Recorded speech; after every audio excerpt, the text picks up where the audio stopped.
تقریباً 70-80% لوگوں نے پتہ ہے کیا کہنا ہے، حضور روزی میں برکت کی دعا کر دیں، کاروبار میں برکت کی دعا کر دیں، نوکری نہیں لگ رہی اس کی دعا کر دیں۔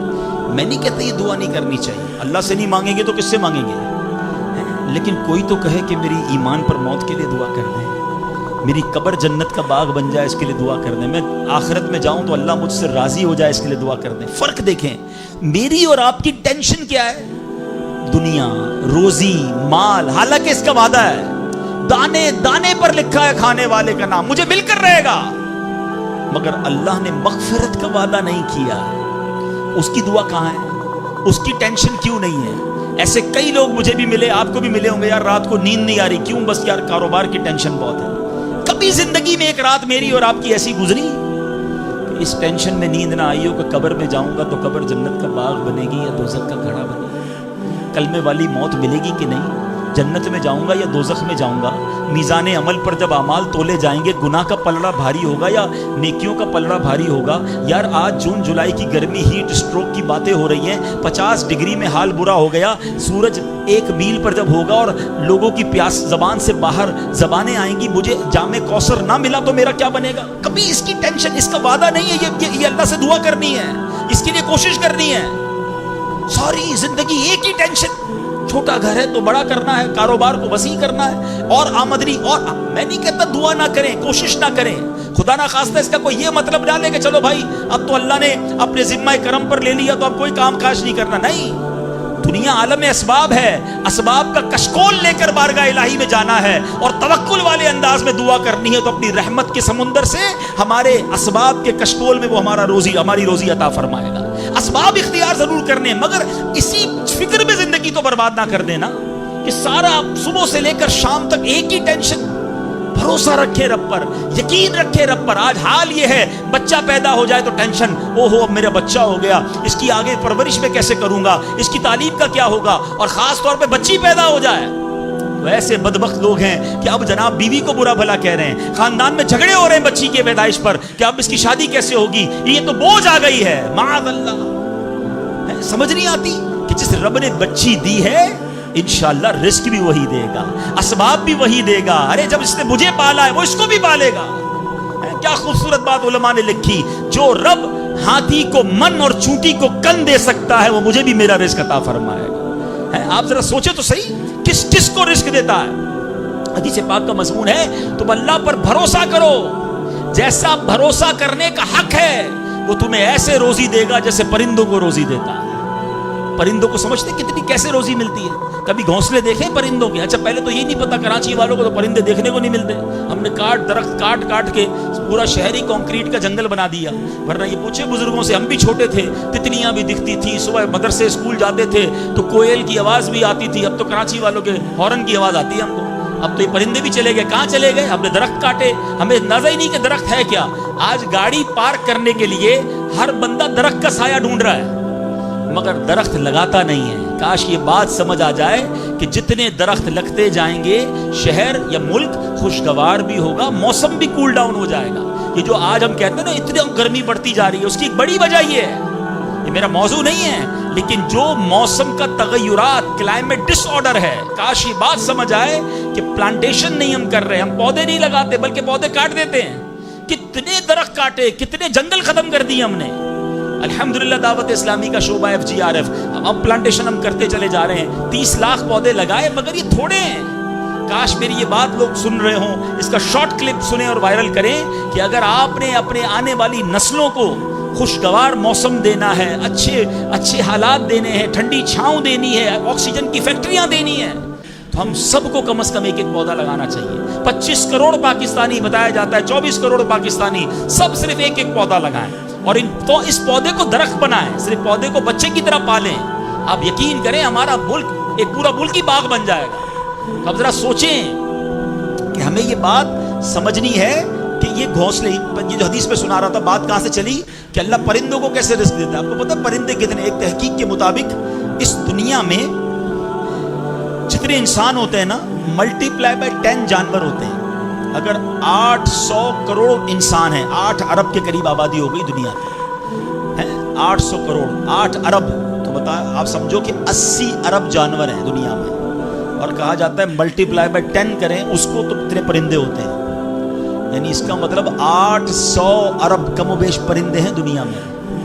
آپ نے پرندوں کے گھونسلے دیکھے کبھی؟ یہ جب گھر سے صبح اڑتے ہیں نا اپنے گھونسلے سے، سب کے پیٹ خالی ہوتے ہیں. گھونسلے میں کوئی کبڈ نہیں ہوتی ہے، کوئی شام کا دوسرے دن کا چارہ نہیں ہوتا ہے، بچے چھوٹے چھوٹے چھوڑ کر جاتے ہیں. مگر یہ 800 ارب پرندے جب شام کو گھونسلے میں آتے ہیں، اللہ سب کو رزق دے چکا ہوتا ہے. کوئی پرندہ دنیا میں بھوکا نہیں سوتا. کیا خوبصورت بات، سمجھو اس کا مزہ لو نا. رب ہاتھی کو من دیتا ہے. اس کو ہاتھی کو کتنا کھانا چاہیے؟ دنیا میں کتنے ہاتھی ہوں گے؟ اس کو روز کے منوں کھانا مل جاتا ہے. اور چونٹی کو کن چاہیے ہوتا ہے چھوٹا سا، وہ رب اس کو کن بھی دے دیتا ہے. پرندوں کو روزی دے دیتا ہے. اور جو اشرف المخلوقات ہیں وہ ٹینشن کھا رہے ہیں. وہ کبھی بلڈ پریشر کی گولی، تو کبھی شوگر کی گولی، کبھی ڈاکٹر کے پاس. ٹینشن بہت ہے ڈاکٹر صاحب، 2 سال بعد کیا ہوگا، مارکیٹ ڈاؤن. ارے بھائی تب سب چیزوں کا وعدہ ہے اور تم اس ٹینشن میں رہ گئے. ارے یہ کوشش کرنی تھی تو آخرت کی کرنی تھی، اللہ کو راضی کرنے کی کرنی تھی. لیکن ان تمام باتوں کے باوجود، جیسے میں نے کہا نا کہ چھوڑنا نہیں ہے کام کاج. کچھ بے وقوف لوگ یہ سمجھ رہے ہوتے ہیں ایسا نہیں ہوگا. بڑی خوبصورت ایک بات اور کر دوں کہ اللہ پر بھروسہ کیسا کرنا ہے. ایک صوفی بزرگ شیخ سعدی لکھتے ہیں کہ ایک شخص تھا، گھر سے محنت مزدوری کے لیے کام کاج کے لیے نکلا. اس نے دیکھا کہ ایک لومڑی ہے، اندھی ہے، اپاہج ہے، نہ دیکھ سکتی ہے نہ چل سکتی ہے. وہ حیران ہو گیا، ہاتھ پیر بھی نہیں، آنکھیں بھی نہیں، یہ لومڑی کھاتی کہاں سے ہے؟ چیک کرتا ہوں. تھوڑی دیر بیٹھا تو ایک شیر آیا. شیر نے کہیں سے شکار کیا تھا، اپنا شکار لومڑی کے آگے ڈال دیا. اندھی لومڑی، اس نے جو کھانا تھا کھایا، باقی شیر لے کے چلا گیا. اس نے کہا کمال ہے جناب، اپاہج لومڑی کو رب رزق دیتا ہے تو مجھے کیا ضرورت ہے نوکری کرنے کی، مجھے کیا ضرورت ہے کام کاج کرنے کی. جا کے بیٹھ گیا مسجد میں. 3 دن ذکر کرتا رہا، عبادت کرتا رہا، ایک دانہ کھانے کو نہیں ملا. اللہ اللہ اللہ اللہ کر رہا ہے. اس کے بعد جب بھوک سے بحال ہو گیا تو اللہ سے فریاد کی، یا اللہ مجھے کوئی رزق نہیں ملا. کیا شاندار ارشاد ہوتا ہے. ابھی کیسا زبردست جملہ ہے. ارشاد ہوا تو نے لومڑی دیکھی ہے، شیر نہیں دیکھا. لومڑی کیوں بننا ہے؟ شیر بننا، اپنا رزق بھی کما اور دوسرے کو کھلانے والا بن جا. کچھ لوگ سمجھتے مجھے کوئی اور کھلائے، میرا بھائی کما رہا ہے، میں گھر میں بیٹھا مزے کرتا رہا ہوں. نہیں، فرمایا ایک بلکہ واقعہ آتا ہے، ایک بزرگ کے بارے میں آتا ہے. ایک شخص گیا، کہا میں نمازیں پڑھ رہا ہوں، عبادت کرتا ہوں، میرا بھائی مجھے سپورٹ کرتا ہے، وہ روزی کماتا ہے. فرمایا تیرا بھائی تجھ سے زیادہ افضل ہے. اللہ کو یہ پسند ہے کہ بندہ اپنے ہاتھ سے کمائے، کسی پہ ڈیپینڈیبل نہ رہے، کسی پر بوجھ نہ رہے. یہ شریعت کو محمود ہے. کوشش کرنی ہے، پھر اس کے بعد اللہ پر چھوڑ دینا ہے. کوشش سے انکار نہیں ہے، مگر صرف کوشش کرتے کرتے نمازیں بھی جا رہی ہیں، بھروسہ بھی رب پہ جا رہا ہے، یقین بھی ختم ہو رہا ہے، صبح سے شام مال کما رہا ہے. یہ محمود نہیں ہے، یہ پسندیدہ نہیں ہے. تو ان دونوں چیزوں میں فرق کرنا ہے اور اللہ پر یقین رکھنا ہے. پھر دیکھیں انشاءاللہ کیسے دنیا اور آخرت کی برکتیں ملتی ہیں. تو بہرحال میرے پیارے اسلامی بھائیوں، کاش یقین مل جائے تو پھر دیکھیں یقین کیسے کام بناتا ہے. امام حسن بصری نے ایک حدیث پاک بیان کی. آپ فرماتے ہیں، حدیث سنیے گا. پیارے آقا علیہ الصلوۃ والسلام فرماتے ہیں، لوگوں کو اس دنیا میں سب سے بہترین چیز یقین اور عافیت عطا کی گئی ہے. لہٰذا اللہ پاک سے ان دونوں چیزوں کا سوال کیا کرو. اللہ سے یقین مانگے اور اللہ سے عافیت مانگے. امام حسن بصری جب حدیث پاک بیان کی نا تو فرمایا، رسول اکرم علیہ الصلوۃ والسلام نے سچ فرمایا. یقین ہی کی برکت سے جنت ملتی ہے، یقین ہی کی برکت سے آدمی جہنم سے دور بھاگتا ہے، یقین ہی کی برکت سے فرائض پورے ادا کرتا ہے، یقین ہی کی برکت سے آدمی ایمان پر ثابت قدم رہتا ہے، اور عافیت میں بڑی بھلائی رکھ دی گئی ہے. اے کاش ہمیں یقین ملے، ہمیں عافیت ملے. حدیث پاک میں آتا ہے، حدیث قدسی ہے. اللہ پر کیسا بھروسہ رکھنا ہے؟ انا عند ظن عبدی بی، میں اپنے بندے کے گمان کے نزدیک ہوتا ہوں جو مجھ سے رکھے. مفتی احمد یار خان نعیمی اس حدیث پاک کے تحت فرماتے ہیں، یہاں عبد سے مراد بندہ مومن ہے، یعنی بندہ میرے بارے میں جیسا یقین رکھے گا میں ویسا ہی اس کے ساتھ معاملہ کروں گا. بس یہ سمجھ لو آج بات، میرا اللہ بہتر فرمائے گا، رب میرے لیے بہترین فیصلہ کرے گا. وہ مجھے پالنے والا ہے، میری ماں سے زیادہ چاہنے والا. یقین تو کرو نا اس پر. لوگوں کو اللہ پر ہی یقین نہیں رہا ہے. میرا تو کام ہی خراب ہو جاتا ہے، اللہ معاذ، اب اس میں کفریہ کلمات بھی کہہ دیتے ہیں. میرا تو جناب مسئلہ ہی حل نہیں ہوتا، میری دعا تو رب سنتا ہی نہیں ہے، میری مشکل آسان وہ کرتا ہی نہیں ہے. تم کھڑے نہیں ہو سکو گے. تم اللہ سے بدگمان نہ رہنا. اللہ کرے کہ انسان یہ سمجھ جائے کہ مجھے رب پر